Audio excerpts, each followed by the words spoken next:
안녕하세요 여러분. 합격길만 눈이 났나 눈이쌤입니다. 오늘은 가장 첫날 시험을 치르게 되고 2차에서 가장 비중도 높은 수업 실현의 꿀팁에 대해 알려드리려고 해요. 먼저 사람마다 중요하게 생각하는 부분이 다를 수 있으니 제 영상은 하나의 참고 정도로만 사용해 주시면 좋을 것 같습니다. 저는 수업 실현 40점 만점에 총 39.5점이라는 아주 높은 점수를 받을 수 있었는데요. 제 생각에는 여기에 크게 3가지 비법이 있었던 것 같습니다. 오늘은 제가 공부하면서 찾은 저 자신만의 나름대로 3가지 꿀팁들을 알려드리도록 할게요. 먼저 첫 번째 꿀팁은 바른 자세입니다. 바른 자세를 들으셨을 때 에이, 누가 바른 자세를 못하겠어 라고 생각하시는 선생님들이 많이 계실 것 같아요. 근데 절대 아닙니다. 저는 현역, 재수, 삼수 선생님들과 다양하게 교차 스터디를 진행하였는데요. 그때마다 선생님들이 제 모습과 자세를 보니 본인들의 자세를 정말로 많이 그리고 다시 바로 잡아야 될 것 같다는 말씀을 많이 해주셨습니다. 이만큼 바른 자세를 유지하는 것은 생각보다 힘들고 중요한 일이에요.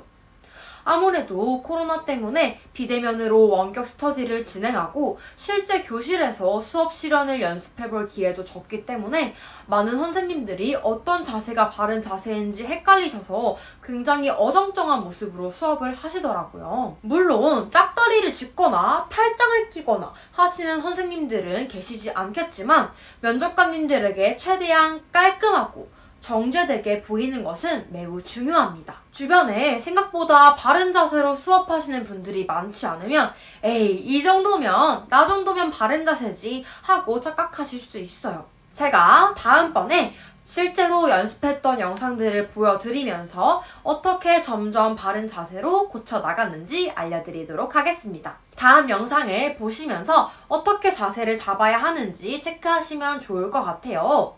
학습 목표를 가르칠 때나 TV를 가르칠 때에도 그리고 순회를 하기 위해 돌아다니거나 집중구호를 외치며 손동작을 할 때에도 학생들에게 피드백을 하기 위해 고개를 숙일 때에도 어떤 각도로 어떤 자세로 해야 되는지 유심히 관찰하셔야 합니다.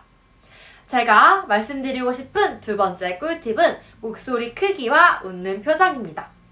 먼저 목소리 크기는 저도 정말 연습하기가 어려웠는데요. 집중이 필요하거나 조건을 충족시키는 문장을 발화할 때에는 일부러 목소리를 크게 또는 일부러 목소리를 작게 해서 이목을 집중시키는 겁니다. 아무래도 면접관님들은 하루에 20명이 넘는 선생님들의 수업을 보기 때문에 굉장히 피곤하고 지쳐 계세요. 이때 내가 계속 단일화된 말투와 어조, 목소리 크기로 수업을 한다면 집중을 하기 굉장히 어렵겠죠. 그렇기 때문에 목소리의 크기를 다양하게 사용하여서 내 수업을 다이나믹하게 만들어 면접관님들의 이목을 집중시켜야 합니다. 이렇게 목소리의 고, 저를 조절해서 면접관님들이 집중할 수 있게 만든다면 그만큼 내가 준비한 것들도 더 잘 보여드릴 수 있겠죠. 더불어 우리가 마스크를 쓰고 있기 때문에 눈을 웃는 표정을 유지하는 것이 매우 중요합니다. 아무래도 수업 실현도 엄연한 면접이기 때문에 부드러운 말투나 밝은 표정 같은 비언어적, 반언어적 표현이 고득점을 하는데 매우 중요한 요인입니다. 교장, 교감 선생님들은 우리가 처음 인사할 때부터 합격인지 불합격인지 아신다고 하시죠. 저는 이것이 좋은 인상이 얼마나 고득점에 큰 영향을 미치는지 나타내주는 문장이라고 생각해요. 그렇기 때문에 앞에 보이는 분들께 우리의 눈을 웃어서 좋은 인상을 주는 것은 제일 중요한 부분이라고 할 수 있습니다. 또한 학생 한 명 한 명을 칭찬할 때에도 진심과 영혼을 담아서 내가 정말 학생을 사랑하는 마음이 있다는 것을 보여주셔야 해요. 예를 들어서 와 정말 잘했어요. 정말 창의적이군요. 이런 상투적이고 건조한 칭찬보다는 우와 우리 사랑 모듬에 발전하는 모습을 보니 선생님이 정말 기쁩니다. 와 정말 핵심을 콕콕 잘 짚어주었군요 와 같은 구체적이고 진심과 영혼을 담은 칭찬을 통해서 우리가 얼마나 학생들을 아끼고 있는지 나의 성품과 인성도 보여드리면 더욱더 고득점을 할 수 있겠지요.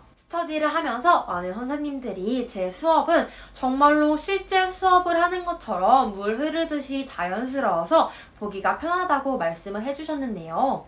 아무래도 면접관님들도 부드러운 말투와 밝은 표정 덕분에 더욱더 보기 편하게 느끼셔서 고득점을 주신 것이 아닌가 하는 생각이 듭니다. 시험장은 실제로 너무 춥기도 하고 그리고 또 긴장이 되기 때문에 많은 선생님들이 경직된 말투와 경직된 표정으로 수업을 하세요. 하지만 우리가 마스크를 쓰고 눈을 웃지 않으면 마치 화난 것처럼 보이기 때문에 매우 주의하셔야 합니다. 여러분도 긴장하지 않은 것처럼 부드러운 말투와 눈을 웃는 표정을 연습하셔서 고득점 하시길 제가 응원하겠습니다. 마지막으로 세 번째 꿀팁은 듣는 사람을 생각한 수업 구상입니다. 아무래도 나는 수업을 짠 사람이기 때문에 어디에 어떻게 조건을 녹여내든 그리고 어떻게 활동 설명을 하든 다 이해할 수 있을 거라고 착각하곤 하는데요. 우리 설명을 할 때에는 생각보다 더 상세하고 짧고 간결하게 해야 합니다. 예를 들어서 ADHD 학생을 지도하라는 조건이 나왔다고 가정해 봅시다. 보통의 선생님들이 수업을 하시다가 땡땡땡아 왜 자리에 일어나 돌아다니고 있나요?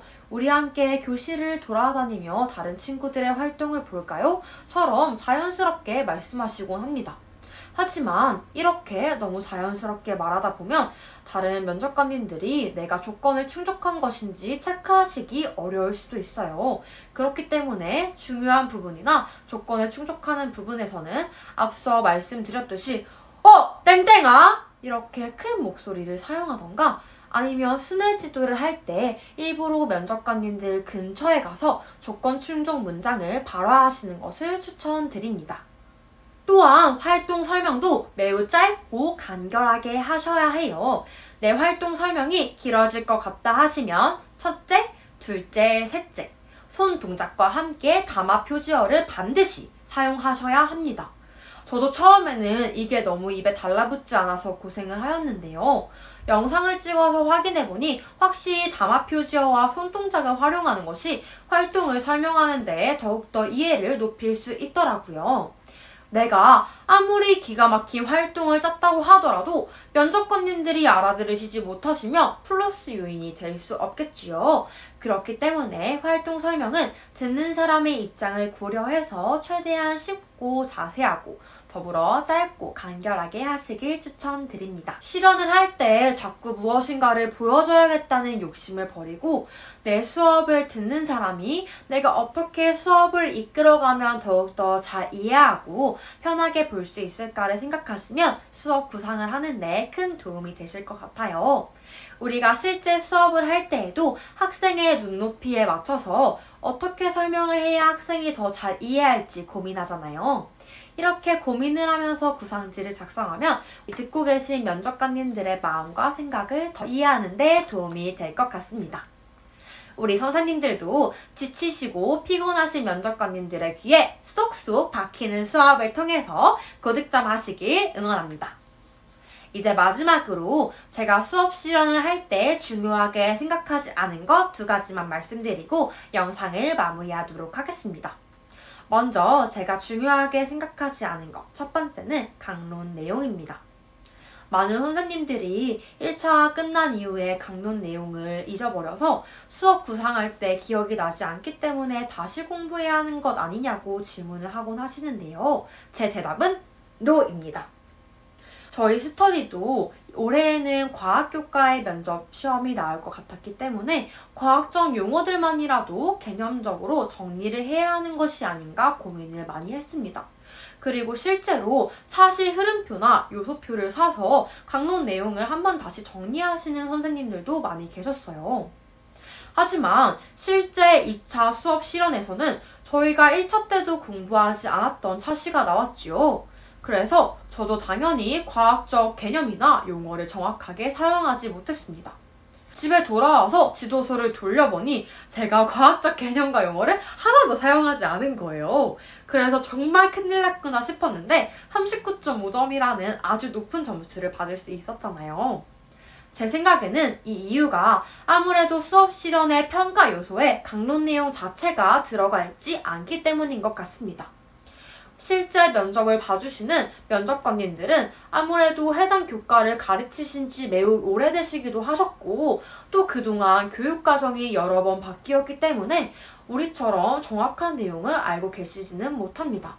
그렇기 때문에 이분들은 너네가 강론을 얼마나 잘 외워서 수업에 녹여냈는지 보다는 어떤 과목, 어떤 차시를 봤더라도 확산적 발문을 통해서 학생 참여형 수업을 유도하는지, 그리고 얼마나 자연스럽게 학생들과 티카티카를 이루어 나가는지, 얼마나 학생들을 사랑하는 마음과 교직을 사랑하는 마음이 있는지 교사로서의 능력과 자질을 보고 싶어 하십니다.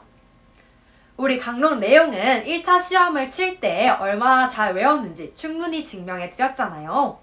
그렇기 때문에 이미 내 머릿속에서 다 날아간 강론 내용을 다시 공부하면서 스트레스 받기보다는 내가 2차를 준비하면서 찍은 영상들을 하루하루 성찰하고 반성하시면서 안 좋은 습관들을 고쳐나가는 데 시간을 투자하시길 추천드립니다. 제가 두 번째로 중요하게 생각하지 않은 부분은 만능틀입니다. 제가 여러 선배님들께 제 영상에 피드백을 부탁드리면서 가장 많이 받은 칭찬은 다른 사람들처럼 노래나 구호를 과도하게 사용하지 않는다는 점이었어요. 그리고 실제로 면접에 들어가신 선생님들께 제 영상을 보여드렸을 때에도 마치 공장 기계로 쿵쿵 찍어낸 것 같은 수업이 아니어서 좋다고 하셨다고 하더라고요. 아무래도 면접관님들은 노래와 구호를 너무 길게 사용하면 내가 수업하는 능력과 실력이 부족해서 그것을 감추기 위해 사용한다고 생각을 하시더라고요. 하지만 우리 만능틀을 보면 쓸데없이 긴 구호들과 노래들이 존재하죠. 우리 이것을 할 시간을 아껴서 나의 확산적 발문을 더욱더 많이 보여주고 학생들과 자연스럽게 티카티카하고 칭찬을 해주고 피드백하는 모습을 더욱더 많이 보여드리길 추천드립니다. 물론 적절한 구호와 노래는 이목을 집중시키는 데 도움이 되지만 이것들이 너무 길어지게 되면 나의 장점들과 내 수업을 보여줄 수 있는 시간이 줄어들겠지요. 그렇기 때문에 마치 공장에서 기계를 쿵쿵 찍어낸 것 같은 수업을 하시기보다는 나에게 맞는 나만의 장점을 살릴 수 있는 수업을 하시길 추천드립니다. 저도 특정한 하나의 만능틀을 외우기보다는 그 과목에 맞는 그리고 해당 차시의 학습 목표에 맞는 활동들을 그때그때 구상해서 수업을 하였는데요. 아무래도 이 부분이 가장 수업이 자연스럽다고 느끼신 부분 중에 하나인 것 같습니다. 가끔 면접에 들어가신 실제 선생님들의 이야기를 들어보면 아니 전부 다 2차 똑같은 스터디 학원을 다니냐며 어떻게 그렇게 똑같이 노래 부르고 구호하고 획일적인 수업을 하시냐고 물어보신 적이 있어요. 그렇기 때문에 여러분도 하나의 만능틀을 따르기보다는 여러분의 장점을 살릴 수 있는 요소들을 쏙쏙 뽑아서 그때그때 상황에 알맞게 활용하시는 것을 더욱더 추천드립니다. 오늘도 제 영상을 보시고 궁금한 점이 있다면 아래 댓글에 남겨주세요. 성실하게 답변해 드리도록 하겠습니다. 그러면 제 영상이 도움이 되셨다 하시면 구독과 좋아요 부탁드려요. 아 참!